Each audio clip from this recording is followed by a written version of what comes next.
no Okay, pretty pictures. we're recording, so go ahead. Yeah. So to have an engaging talk, I'm going to have to rely on my crutch, which is the actual content itself.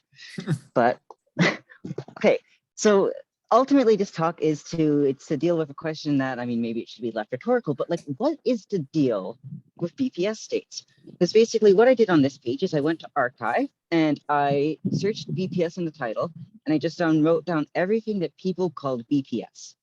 And it's like an algebra, a quiver. I like this one, BPS lump, BPS thermodynamics. There's an absurd number of things, it seems like. It's like a very overloaded word. So like, why do people care about it? And that's the broad question. So, you know, this is really the most central one. This is the thing people actually, it's like all of these things are instances of BPS states. Anyway, so to get into it a bit. So to start, I'm going to basically, you know, at its fundamental core, something that has to do with supersymmetry. It's a type of representation in supersymmetry. So I might be a little bit, I might rush a little bit through this, so I have time to get the other stuff. And because I think Dr. Wentworth talked about some of this, and it's also not necessarily the most exciting, but essentially, here's the supersymmetry framework. We have some sort of supersymmetry, a super algebra. And lots of things are going to be called super, but in math terms, super just means like a Z2 grading, right? So I can split stuff into an even part and an odd part. And generally, like this even part, things commute, this odd part, things anti-commute. That's the idea. So we have this superly algebra of supersymmetries. And we're going to look at super representation. So a representation into some Hilbert space, where a Hilbert space also splits up in the way you'd expect. And roughly, we can say that a BPS state is just a type of E-rep annihilated by part of the odd supersymmetry. That's like a one sentence word. But let's break it down a little bit. So I think the best way to sort of see the vibes that BPS state gives off is through an example that's not quite a BPS state, but it's getting there. And that's this idea of supersymmetric quantum mechanics. So this is actually following the same, you know, in the first talk that I gave this class, I talked a little bit about thinking about bosons and fermions as differential forms and how that comes about. Well, this is specifically what's actually going on. It's supersymmetric quantum mechanics, also known as like a 0 plus 1D n=1 nonlinear sigma model, right? So we're taking like a line which represents time, and we're mapping it into a manifold. So it's like a particle. You can think of this as a particle moving around on a manifold, a single particle state. So ordinary quantum mechanics, Hilbert space is L2 functions, and a Hamiltonian is the Hodge Laplacian, which you can write with differential forms. You know, it's like a D and then D adjoint. Okay, supersymmetric quantum mechanics. So what's the algebra? What's the supersymmetry algebra? Well, there's a couple parts. There's the even part and the odd part, and the thing that we care about, well, one of the even parts is just this H operator, and then the two supersymmetry generators, I'm going to call them Q and Q bar, but Q bar is like the adjoint of Q. These are going to generate the odd stuff. And, you know, this gives, you know, the state of, you know, combining all of these together gives you the whole A, but there's only one relation, and that relation is that the anti-commutator. So just to be clear, I'm writing like it's like a commutator, but really this is a graded Lie bracket. And because both Q and Q bar are odd, that means it turns into an anti-commutator. But the anti-commutator is H. That's the relation, and everything else vanishes. Okay, so now we have to give a representation for it. So the idea is, instead of looking at L2 functions, we look at general differential forms, which is nice because we can split them into an even and odd part, specifically the even degree and the odd degree, which is nice because even forms satisfy this. So they commute, and odd forms, you know, they don't commute. Right, just like what you'd expect. So, and then the idea is that we can represent Q and Q bar as differential operators on, you know, this Hilbert space. So Q, we're just going to call the exterior derivative that sends a K form to a K plus 1, even to odd. And likewise, Q bar is going to be the adjoint of that, which decreases the degree by 1. So now the Hamiltonian, if we just look at this formula, it says the Hamiltonian is just, d star d plus d star. This is the Hodge Laplacian, right? So looking at essentially the representations of this and trying to classify them ends up becoming essentially Hodge theory, as we're going to see. So, okay, how do we do the irreps? Well, they're classified by, since H is in the center, it commutes with everything. It's classified by the action of H acts by a scalar. So we're going to call that scalar, let's call it E, like an energy. It's an eigenstate. And also note in particular that H is going to be a positive definite thing because, when we just look at expand, Q bar, but then we can take this and move it to the other side, and that this part gives the norm squared of Q bar, this part gives the norm squared of Q. And the point is it's always positive. And in particular, that means the energy is always greater than or equal to 0. So we have two conditions. First off, what if the energy is greater than 0? Well, when we act by Q, as in the exterior derivative, it commutes with H, which means that Q is also an eigenstate with energy E. Likewise, Q bar has energy E. So we can sort of form this nice vector space where we start with this with the state psi, and we act on it with Q and Q bar and Q bar, and that gives us 4 different vectors with all the same energy. And we can split this into an irreducible representation because these Q and Q bar act on this like a Clifford algebra. And by the theory of Clifford algebras, this is just so I don't have to rederive it myself, but by the theory of Clifford algebras, there's a unique irreducible representation with dimension 2. But okay, what does this actually look like? In terms of forms, the irreducible representations is like up here. So we have the even forms and the odd forms. And the point is that these two forms together pair up into an irreducible representation where the action of Q and Q bar interchange them. Right, and like, for example, you could have a bunch of different representations with the same energy, and that's perfectly fine. But that describes the ones with the energy greater than 0. Okay, now what if the energy equals 0? Well, I mean, what that's saying is the Hodge Laplacian of the state is equal to 0. That's saying the state's harmonic, right? And an equivalent statement to that is that both D and D adjoint annihilate the state. And remember, these D and D adjoint, these are Q and Q bar. So what that means is if we try to do the same trick up here, we'll find that no, we don't actually get that psi and psi bar are different. So psi and, well, it's like psi and Q psi in same, they're in the same vector space, right? Which means that, we don't actually get 2 things, we only get 1 thing, right? The irreducible representation is dimension 1. And here we can see I listed a bunch of them. Here there's free, harmonic, even dimensional forms. Maybe there's one odd harmonic form, I don't know. And in fact, notice that these one-dimensional representations by Hodge theorem, the harmonic forms classify the cohomology classes. So the splitting into these one-dimensional irreps, it corresponds to the cohomology of M, right?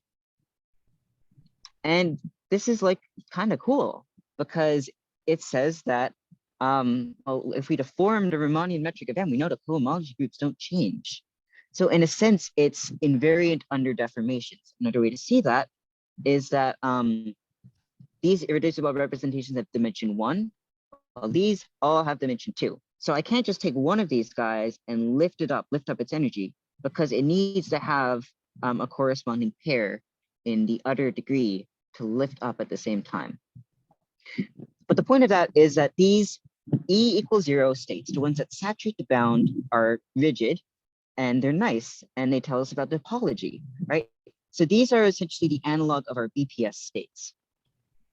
So the general vibes are the irreducible representations that saturate the bound, they have smaller dimension, more rigid, and more topological. They're just good.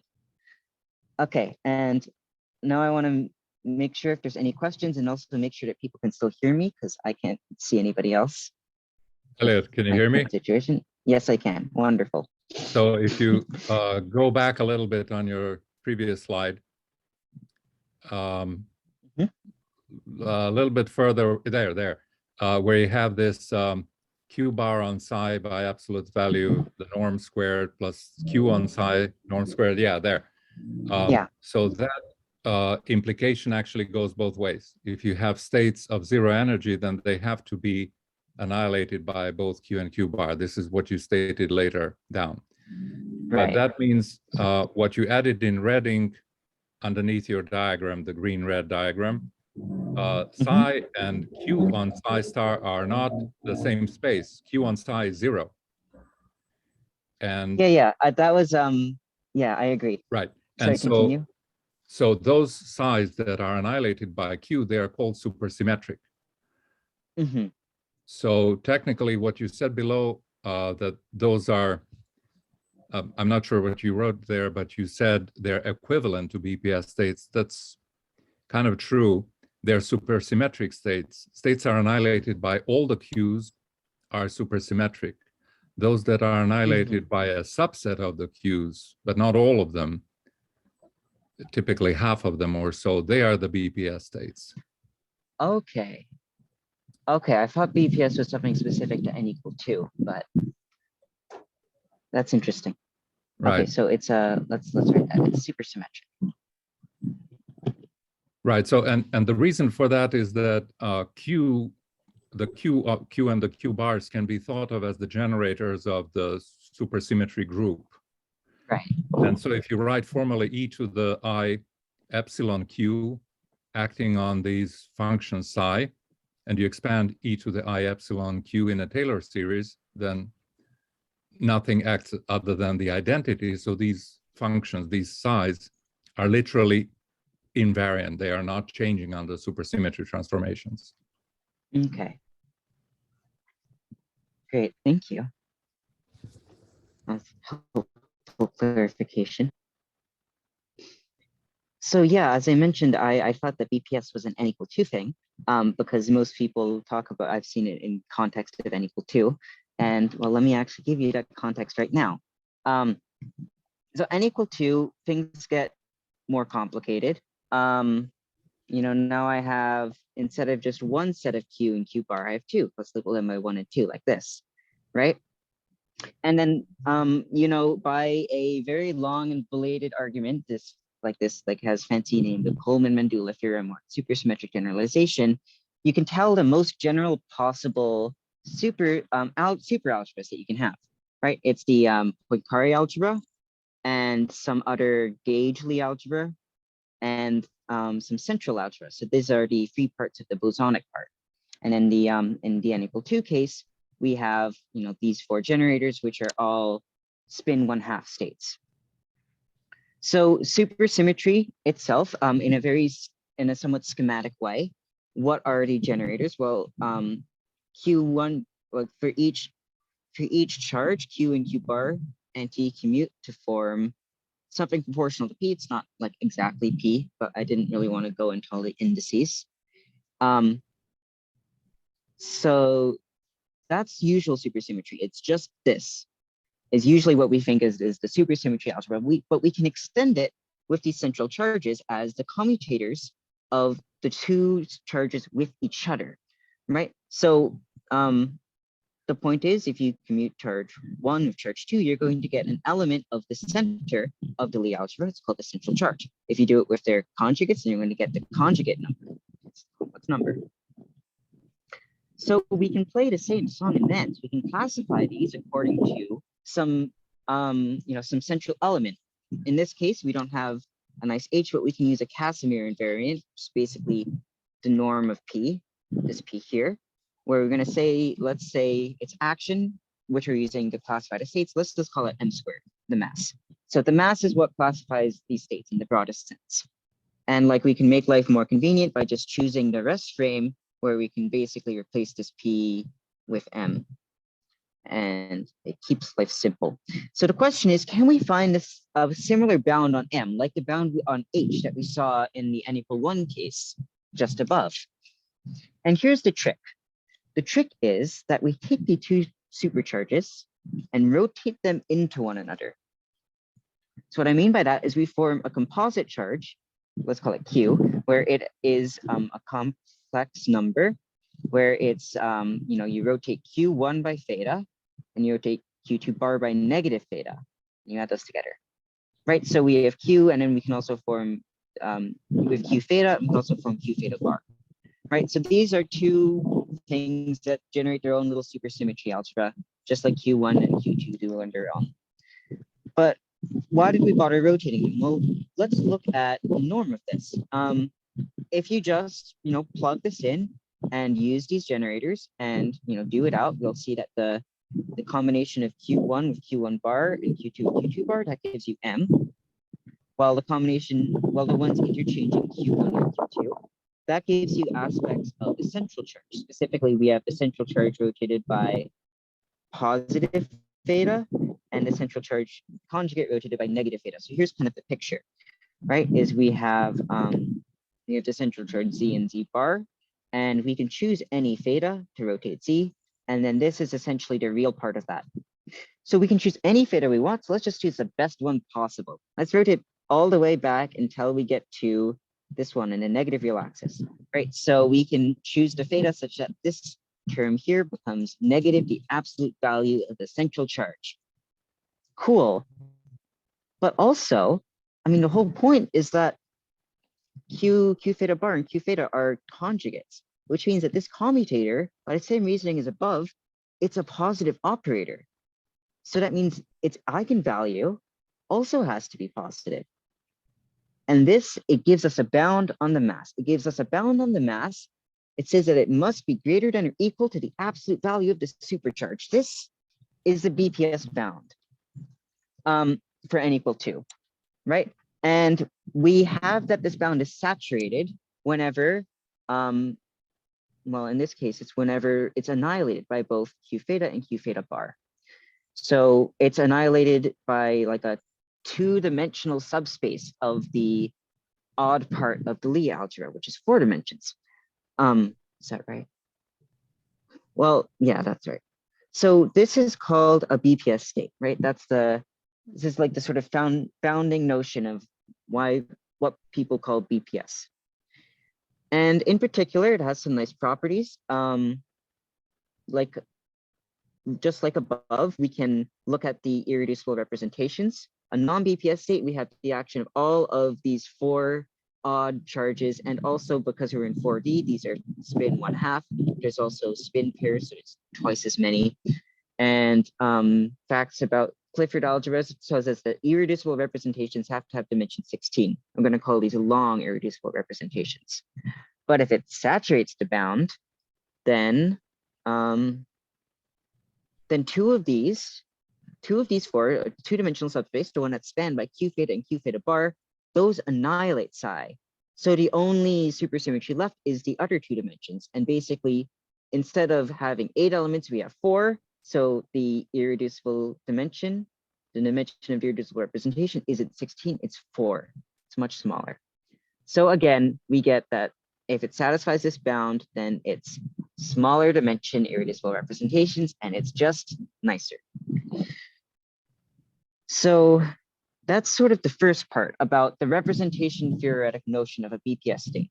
It's a purely a notion about, it's a statement about the irreducible representations of supersymmetry. So before I continue, are there any questions?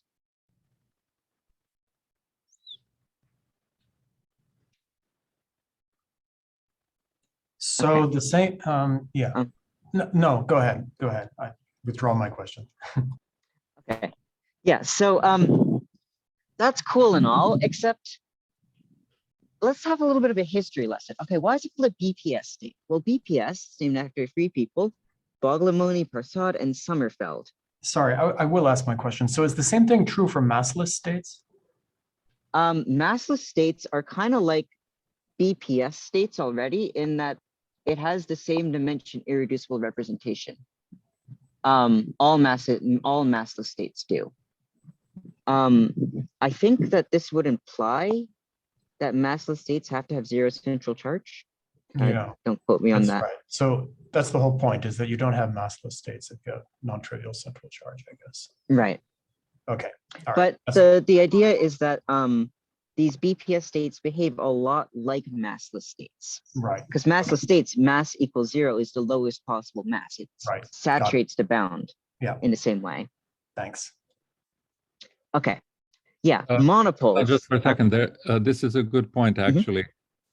With the massless states, you have this phenomenon of what's called the little group of the Lorentz symmetry, and therefore also its supersymmetric extension. The little, I guess, then super subgroup or whatever, ends up being radically different than those of positive mass states. And there is some sort of a halving or whatever of that group. So Sehong was asking me about, or asking everyone, if there is a precise, more general definition of BPS states. So there might be some kind of a super algebraic statement akin to that little group for the massless states, but I'm not aware of that. Interesting. Thanks. Sorry. Okay. Yeah. So, I mean, it's good that we're asking it now because I'm about to move on to something that seems totally different, like monopoles, because these are named, as I was saying, BPS. Boglemoni, Persard, Sommerfeld, they did nothing with supersymmetry, at least as far as I know, at least up to the point where they named stuff BPS. They worked on monopoles, and like it seems very unrelated until you see that they actually kind of are related. And that's the whole point of this. But let's talk a bit about monopoles. It's a bunch of, we get to do a bunch of fun gauge theory stuff now. So just to review the setup, we're going to talk about a classical Yang-Mills theory. So it's just a manifold. Let's just take a 4-dimensional space, make it easy, has a principal G bundle, and our fields in the theory are a connection, and we're going to care about mostly the curvature of that connection, which is an adjoint value 2 form. So Yang-Mills theory is defined by the Lagrangian, which is the norm squared of the curvature. And the Euler-Lagrange equations say that we get Yang-Mills equations, that the covariant derivative of the Hodge dual of the curvature is 0.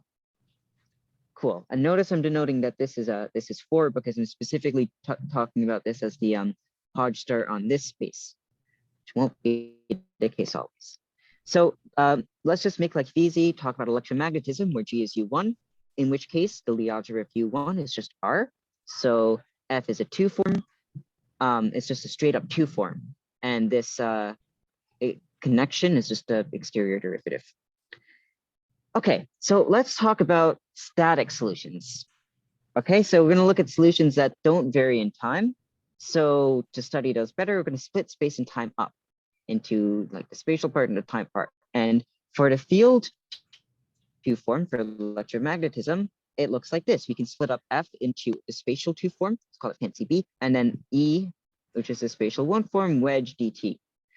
And this gives us our splitting into electric and magnetic fields. The B is the magnetic field 2 form, while the E is like the electric field 1 form, but we're going to take the Hodge star, in this case in 3D space, to get the electric field 2 form in 3D, right? So then Yang-Mills equations up here apply to this. It reduces to these 4 statements, essentially that that B and E, the electric and magnetic 2 forms, are both harmonic. So these 4 equations are just Maxwell's equations in the vacuum.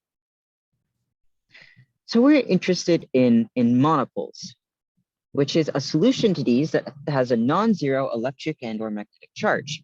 So where we define electric charge, E is just the, well, how do we talk about the electric charge of, say, a point charge? Well, you look at the electric flux going out, you integrate the total electric flux, and that's proportional to the charge. Well, in this case, the flux is measured by this 2 form. So we just take any loop around the point charge. Let's just take the sphere at infinity. Why not? So if we integrate the electric flux around that, we get the electric charge. Similarly, integrate the magnetic flux, get the magnetic charge. Here's the trouble. To get E or M non-zero is cohomologically impossible. Because look, we said that these are both harmonic, and right now we're on R3. R3 is simply connected and it's contractible. R3 is contractible. So like there are no states which give a non-zero integral over a closed cycle like this. And if we do want to get a monopole state, like if we want to get a state that looks like a point charge, then we essentially need to puncture it. We need to add a hole at the origin in R3. Or in a point charge case, like we can think about this as saying it's a singularity in the fields, right? Like the electric field, it explodes as 1 over r squared as r goes to 0. So that's kind of an issue. Alternatively, another way to look at this, we can say that B and E are the curvatures of their own U1 connections, right? Each B, we'll give B and E a U1 bundle on R3, and they're the curvature of the connection. Which U1 bundle do we give it? Well, B gets the U1 bundle. That's just the one that we put on, space-time, all space-time. Well, E gets kind of the dual bundle. So like the U1 bundle that if star F was the curvature of something else, then it would be the curvature of that bundle. That's sort of the idea. And in this picture, we can also see the electric and magnetic charges emerging. And now they're like a property of the bundle. They're topological. They measure the first Chern class of the bundle when restricted to, I don't know, say the sphere at infinity. Okay. So now, I don't know, let's just choose E equals 0. So we only have to think about one of these guys. So we're looking at the B bundle, the magnetic bundle, which is going to be a line bundle over S2. And the whole issue with making a monopole is that L over all of our R3, L on S2, it does not R3. So the question is, okay, how do we extend it? And here's the trick. Here's the clever little idea by de Hooft and Polyakov, is that we can extend this bundle across 0 by sort of sneaking around into a larger gauge group, right? Because this U1 bundle is necessarily non-trivial, but it's a sub-bundle of a trivial, you can realize it as a sub-bundle of a trivial, I don't know, SO3 bundle, right? And that SO3 bundle extends smoothly into the center. So we can sort of, we're kind of like sneaking into this higher dimensional gauge group. So let's just take this SO3 bundle, let's denote it by L tilde. I'm gonna use tilde to denote the sort of higher gauge group that we're gonna be using to extend this. And the idea is we need to find a way to take this gauge group and break it down so that as we go to infinity, it doesn't behave like SO3, it just behaves like U1.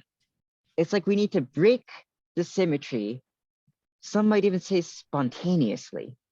I don't know, spontaneous symmetry breaking. That sounds like a cool name for it. So we're going to use the Higgs mechanism, which is this famous thing from particle physics. It's really important for stuff. Here's basically the idea. I'm going to write down the Lagrangian, right? It has this curvature of the SO3 bundle squared, Yang-Mills term, as you'd expect. But then also we're adding a Higgs field phi, which is a section of the adjoint bundle of L tilde. In physics talk, it's like it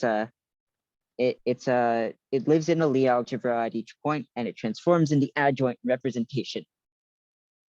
So the Lagrangian has a couple parts.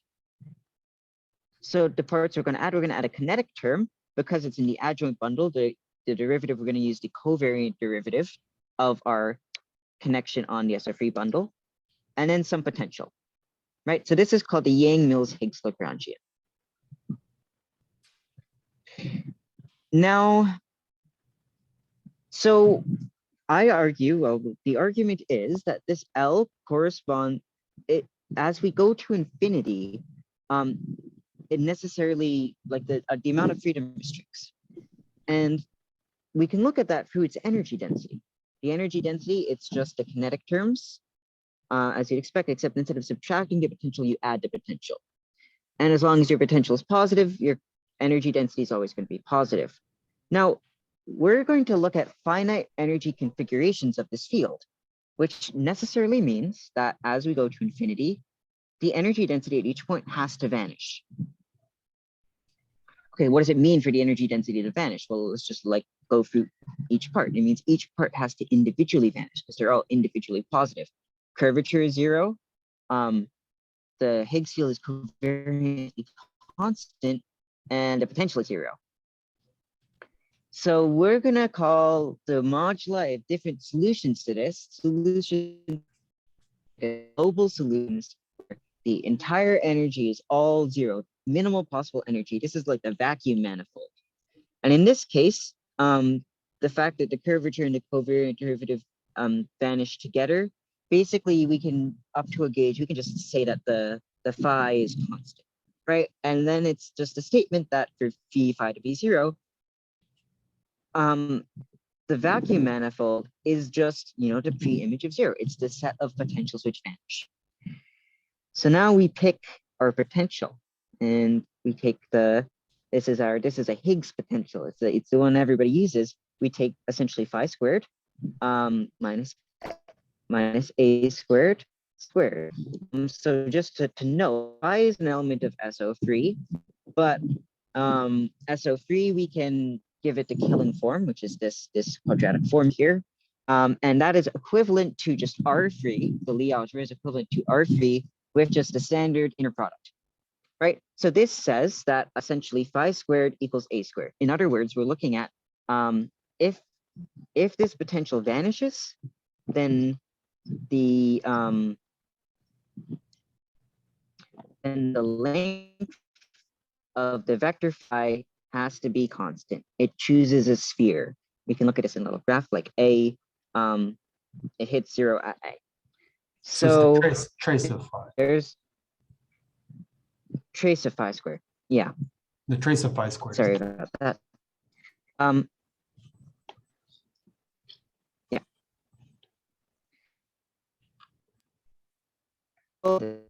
So the idea essentially, as we phi out to infinity, locally we're going to have to converge to a field that has energy density 0. So basically our local description is going to be some point in this vacuum manifold. And this is the idea of spontaneous symmetry breaking, is that our symmetry, like in the center, it was this full SO3 group, but we have to choose a direction off to infinity. We have to choose some phi that's non-zero. We have to choose a single point in S2. And that sort of breaks down the symmetry to something smaller. So the residual symmetry is essentially the stabilizer of phi. So phi is acted on by SO3, it's the Lie algebra, it's the adjoint representation, but taking a phi as just a vector in R3, SO3 just acts by like standard rotation group.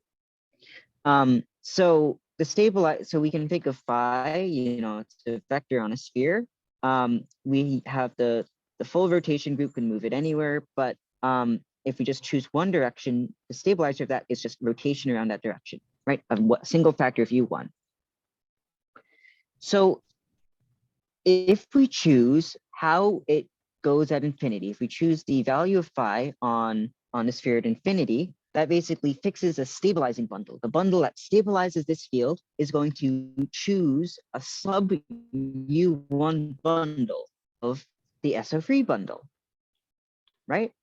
And that U1 bundle is what's going to be our monopole. And in this case, our magnetic charge is the Chern class of this. We can also think about that as the degree of the mapping from the sphere at infinity to the sphere of Higgs fields.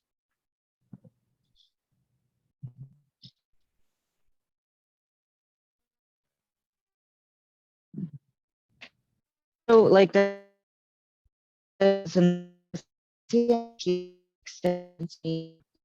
like feel of it and the equations and stuff. So like what's the curvature that's going to be on this U1 bundle? Well, it's pretty simple. Is we have the curvature 2 form B. We started with a curvature that's an SO3 valued 2 form. And what we're just going to do is take the inner product with phi. Phi is an element of the Lie algebra, remember. So this inner product, it's an invariant inner product, it's the Killing form. But basically this turns it from an SO3 value 2 form to just a straight up 2 form, B, right? And we can also check Yang-Mills equations that check that they're satisfied at infinity. And in particular, that's going to use the fact that that the Higgs field is covariantly constant. And because of that, you can just plug it in and do it out, and we get that, yes, B, the exterior derivative and its adjoint of B both vanish. In other words, B is a valid solution to Maxwell's equations. It is a valid Yang-Mills field. So just to summarize, I said a lot of things, but what the overall story of what's going on, we wanted to get this field with non-trivial topology at infinity, this field with a non-trivial total magnetic charge. So what we do is we realize it as a sub-bundle of a bigger symmetry group, in this case SO3, and we fix it at infinity by choosing a Higgs field, which is just like this vector that sort of picks out a single direction of each. And it's this, this basically gives us a way of interpolating the U1 bundle out here into, a bundle over the whole space. Another way of looking at that is the the magnetic charge, the magnetic 2 form beta, fancy B, at infinity, it is harmonic, but at 0, it's not. So what that means is that it stops being like we're getting sources adding to it that are coming from the other SO3 fields. You can kind of think about it like that. That is the idea with Higgs mechanism, symmetry breaking, all of that stuff. We found a way to make a monopole that's finite energy and there's no singularities. It's great. Okay, we can also look at dions, which is just, it has a magnetic charge and an electric charge. So we can do that, just in the interest of time, I'm gonna skirt past this a little bit, but we basically need to choose two different phi's. So just take it complex. So the real and imaginary part of phi will be, the real part of phi will give you B, the imaginary part will give you E. So then our total charge, we can get this nice formula for the total charge actually. So we have a magnetic charge, and let's do I times the electric charge in terms of these two forms. But by Stokes' theorem, instead of integrating over discrete infinity, we can integrate the derivative on all of our three. But based off of our formula for the field strength, this formula right here, we get that get this value of the charge. It's an integral of something over all of our three of the, what is it, the integral of? It's the integral of the covariant derivative of the Higgs field inner product with the curvature 2 form. Okay. So we have monopoles. Okay, how much energy are they? How big are they? How heavy are they? What's the total energy? So we can do that by looking at, at this energy density right here, right? Let's integrate that over all of space, and that is the total energy. And the question is, can we bound this energy? Can we tell that okay, if there is a magnetic charge, it means there's some twisting at infinity. It means that your field can't be trivial. So obviously it has some mass. So what is the relationship between the charge and the necessary minimal mass? Is there some bound you can make? Well, the idea is that, in fact, there is, and we can use the same trick that we used earlier, where we rotate the electric charges and the magnetic charges into one another. So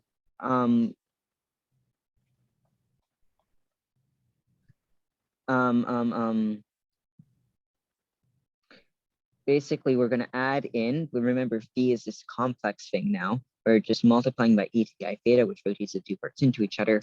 And by a similar set of, a satisfying set of, manipulations that are very similar to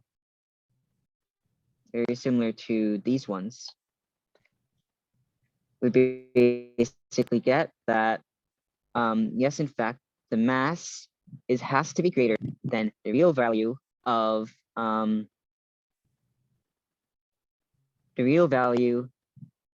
the angle times this complex charge. And we used to get this, we use this differential formula for the charges here. But again, we can do this is true for any phi. Right? This bound is true for any phi. So let's choose the optimal one. That tells us that the mass is bounded by essentially the norm of this vector, right? Square root of the electric charge squared plus the magnetic charge squared. This is the BPS bound. So awesome. This is where like the BPS bound first came from. This is the first instance of it. It's a statement about the charges of monopoles relating to their topology at infinity. And like we saw in the supersymmetric case, if we saturate the BPS bound, then nice things happen. So in particular, that means it has the minimal possible mass, minimal possible Yang-Mills action. So that ends up implying that it satisfies a nice differential equation, the Boggle-Amoni equation. So it's this extra nice monopole equation, which has a bunch of really cool, you can do a bunch of cool like integrable system stuff with it, and it has cool geometry associated with it and stuff. But satisfying this equation are called BPS states because they have to satisfy this bound. So the bottom line, we can make U1 monopoles without singularities with the symmetry breaking, and the electric and magnetic charges correspond to the topological effects at infinity, the twisting of these U1 monopoles. And that twisting forces a non-zero energy via the BPS bound. And if we satisfy the bound, we get nice stiffy Qs. So that's the monopole story. Okay, any questions before I move on?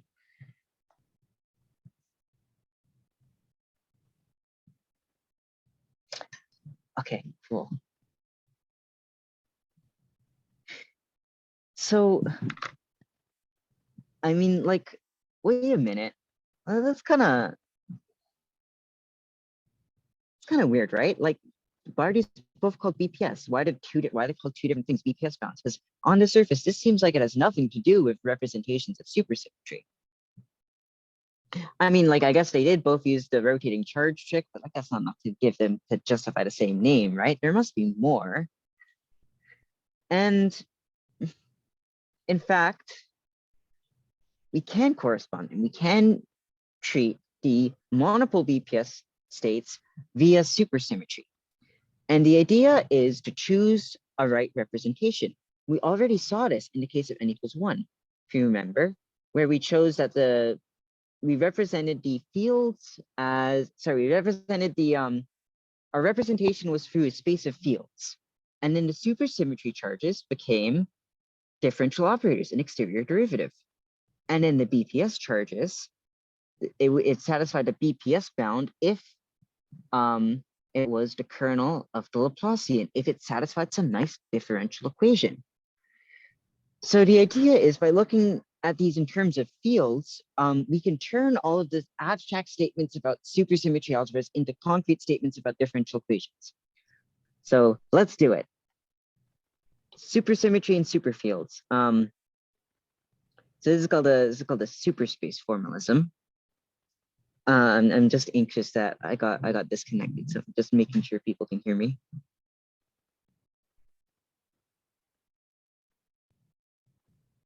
Oh. Yeah. Okay, cool.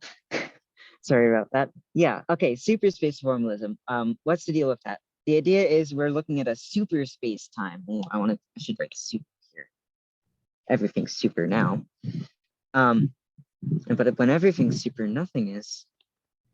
Super space time. We have normal Euclidean space time here, but then we also have these this like anti-commuting part, right? We have all of these different, in this case it's n equal 2, so we have these 4 different generators, these like Grassmann variables, and they kind of form like Clifford algebra. So this gives like a space time with a cool algebraic structure. So n equal 2, I mean, this is going back to what Dr. Wentworth talked about, but I'm going to say it again because it's an important concept. What are the fields in n equal 2? Well, there's these two things. It's called there's a chiral superfield and a vector superfield. But together, here's the field content. First, a scalar, which will be the Higgs field, a spin 0 scalar. Then 2 spin 1/2 fermions, right? So these are anti-commuting because they're fermions. And then a spin 1 boson that transforms as a vector.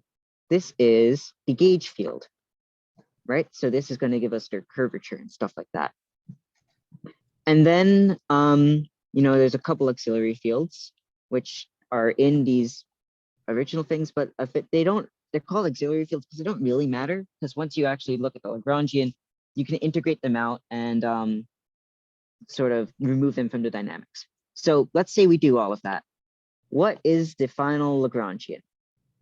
Well, let's just break down all the terms. So it's going to look fairly familiar. First is this Yang-Mills term, the norm square of the curvature.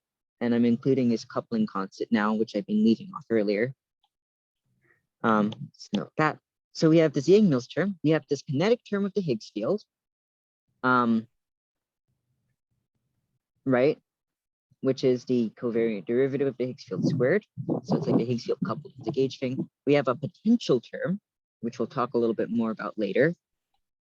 So this together gives us a Yang-Mills Higgs theory. These are bosonic contents of the fields, and those themselves, it gives us the Yang-Mills Higgs theory that we saw earlier when we were trying to make monopoles. And then what about these other fields? Well, psi, we have these free fermion, well, they're not, we have these fermion kinetic terms here for lambda and psi. And then we have these couplings of the lambda with the scalar field, this sort of cubic coupling. It's like a Yukawa coupling, if you want to use the fancy physics words. But you can think of these as sort of the supersymmetric terms that you add on, right? This is a supersymmetric analog of the Yang-Mills Higgs theory. Yeah, but these it turns out won't really play much into our analysis. And I just want to write this down because it's cool. But like at the end of Dr. Wentworth's talk, he noted that if you write this in terms of this n=2 chiral superfield, you can really naturally express this as an extremely simple formula. Just the imaginary part of psi squared. That's kind of cool. It's like amazing how, you know, you go through everything. There's tons of indices and all sorts of stuff happening. But at the end of the day, when the dust settles, just a single one-term Lagrangian. Anyway, so keep these two things here, phi and phi adjoint. These are like the two sorts of like the real and imaginary component that I was talking about earlier, right? So the phi part is like a scalar field. It gives us the electric field, and the phi adjoint part is like another Higgs field, and this one gives us our magnetic field. Right. So we can do the same story, right? What are the topological states of? Let's look at we're looking at the classical states of this theory. So in particular, those classical states, it has to have the energy vanishing as you go to infinity. So it's classified by mapping into this vacuum manifold. What does that imply? Well, it implies that the fermions vanish, the curvature vanishes, the Higgs field is covariant and covariantly constant, and the potential is 0. And for this potential, well, basically phi and phi adjoint vanish if they're proportional. Because we're only in SO3, and it's just by the dimension of the thing. So the vacuum manifold is kind of like the space of, yeah, these are both real. So it's like the space of lines in our three-dimensional Lie algebra. Nothing actually said this. I was kind of trying to infer it, so I might be wrong about this. But let's just say it's RP3, right? Effectively, what this is the vacuum manifold is a choice RP2, of a because the lines RP2. Yeah, thank you. Lines in R3, yeah. Yes. Sorry. Real projective plane. Yeah. Effectively, a point in the vacuum manifold is a choice of a Cartan subalgebra of our Lie algebra. That's how we can think of the line that we're choosing. We're choosing a single Cartan, and then the associated U1 bundle, right? here. Where is it? Here. This U1 bundle is a choice, is given by a choice of a maximal torus in the Lie group. So, and the topological classification is the same as it was before, because RP2 is just like its second homotopy group is the same. So basically, the classical solutions of n equal to supersymmetry are monopoles. They're the monopoles we were just talking about. So there's starting to be the correspondence, but how did the BPS bounds relate to each other? So the idea is that in this superfield representation, the supersymmetry generators actually become differential operators. It's like a vector field on superspace, right? We can see it's like there's these two parts of it that are kind of rotating. This one rotates, these two parts of it that are rotating superspace, the part with the thetas, into real space, the part with the x's. So they give differential operators. And then basically by Noether's theorem gives us a prescription. We know these are conserved charges, so they have to come from currents, right? They have to come from, their value has to come from things being integrated over the whole space. Sorry. These generate symmetries, so they have to have associated currents, where the current is something you integrate, is a total derivative you integrate over your whole space. I wrote them down for completeness, but I mean, I don't really want to go through it. And like, the net result is basically we get these two things that we can integrate. Like this differential operator, the operator is the same as the total integral of this, of this current. Likewise for Q2, we have another operator. So now the question is, what is the mass? Remember, the mass was the commutator of, is this right? Yeah, that's right. Okay, sorry. The mass is the commutator of the two supercharges with each other. But with this representation, this is not the central charge. The central charge is Q1 bar. That's the momentum. So that's the mass. Unless I'm Q1 Q bar. mistaken. The central charge is the two different supersymmetries. That's the mass. Oh, I am mistaken. Okay. Yeah, okay, that's embarrassing. Thank you. Central charge, right? That's the point, is that we're trying to find the central charge. Right, indeed. And the central charge, it's the integral of the commutator of these two things. You can go through the algebra. What you end up getting is the exterior derivative of essentially these U1 fields that we talked about before. And following this formula, which one? This one right here, the integral of this formula, it gives us the charges, gives us the classical charges, topological charges at infinity. So that's what it's saying here. So basically,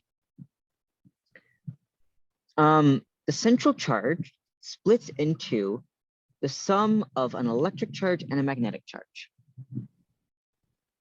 And then what that means is the BPS bound in the quantum sense of the mass being greater than the central charge, because we can correspond the central charge to these classical topological charges, it gives us the mass as bounded by essentially the charges of these particles. But this holds, like the BPS bounds holds in any representation you want of supersymmetry. It's just true quantumly. So what we're saying is essentially the classical BPS bounds for monopoles continues to hold in the quantum theory. So yeah, essentially the classical particles, in the superfield representation of classical particles, it's a fact that all of them give you BPS monopoles. in the sense that you can calculate their mass in like the tree level limit, in the classical limit, and the mass is exactly what you'd expect from the formula for, you know, the BPS states. It satisfies the BPS bound. So, okay, that's only classical. What are the quantum masses of particles? Like, just to be clear, it's very hard to actually figure out quantum masses. Like, usually the prescription is you do some perturbative thing with a bunch of Feynman diagrams, and it gets like a huge mess, and you can never figure anything out. Like, actually knowing things in quantum field theory is like kind of few and far between. Like, it's hard to find exact results. But the thing is, when like this is at the end of Olive and Witten's paper, which is the sort of Olive and Witten's paper sort of showed the correspondence between the monopole picture and the BPS state picture. If you have the Higgs field set up so that the excitation value is 0, then that means the things that satisfy the BPS bound have no mass, right? There's no symmetry breaking. Like, it's just a straight up SO free gauge theory. And, you know, you can look at the particles of that, and the point is none of them have mass. Now, what happens when I break the symmetry? I add this expectation value. I mean, we showed classically it does gain a mass. That's the point of the Higgs mechanism. But in the n=2 case, we know that each individual one of these, it started out as a 4-dimensional irreducible representation of the supersymmetry algebra because it was massless. When I move it to be massive, it cannot get to be bigger. It can't suddenly become a 16-dimensional supersymmetry algebra, which means that it has to satisfy the BPS bound, right? Basically, because BPS states are rigid under deformations, because they have so much of a smaller representation, size representation, we started with massless particles, and when we deform them, they have to stay like a basically massless, or like roughly massless in terms of representation theory. They have to keep satisfying the BPS bound, which means that their exact quantum masses have to be given by these classical formula. There is no quantum corrections. All of them are exactly BPS states. Like, this is it's kind of wild. And like, whenever you get exact results like this in quantum field theory, it always ends up leading to a bunch of really cool math stuff that comes along with it. Like, the whole point of the Seeberg-Witten theory that we might get to later is like they exactly calculated the low energy effective limit for n=2 supersymmetry. And because they did it fully exactly, then we got like all these Seeberg-Witten invariants and stuff out of it. So broad takeaway, essentially, supersymmetric states, if it's supersymmetric, it satisfies some diff EQs. And if we minimize the mass, then we get BPS states, which have extra nice reps, and they satisfy extra nice diff EQs. And n=2 supersymmetry, the states are like monopoles, and the central charge sort of corresponds to electric and magnetic charges. And then deforming BPS states are deformation invariant, which gives us powerful inferences on the exact quantum levels of particles and stuff. And it means that n=2 supersymmetry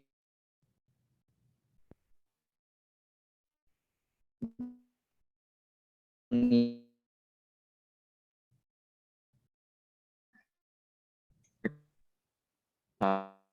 ask.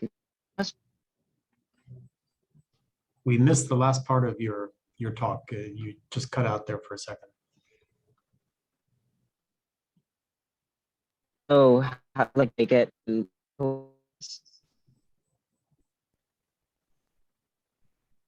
Hello? Okay, now it's better. Can you hear me? Yes. Did I get to takeaways or? Not takeaways, but not looking forward. Yeah, that part. Yeah, I mean, since time is over, this is just basically preview of what would be to come if we were to talk about Seeberg-Witten theory and how the results from this paper are used in Seeberg-Witten theory to get nice integral systems. But given the time, I'm gonna leave that off, I think.